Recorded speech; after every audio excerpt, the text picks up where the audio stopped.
how to set tags notifications on Facebook. And okay guys, here in your mobile phone, go to Facebook application.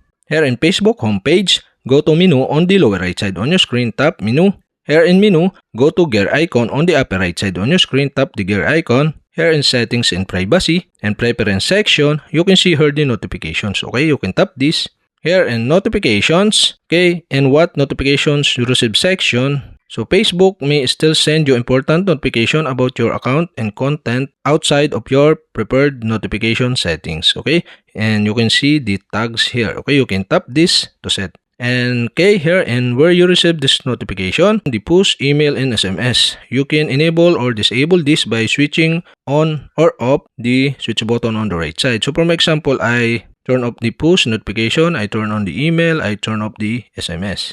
And also you can set the receive notification for the batch mentioned, posts you comment on before, join groups, people you mentioned before. And okay, you can enable or disable this by switching on or off the switch button on the right side. So for example, I turn off this all. And that's it. Okay, you have successfully set tags notification on Facebook.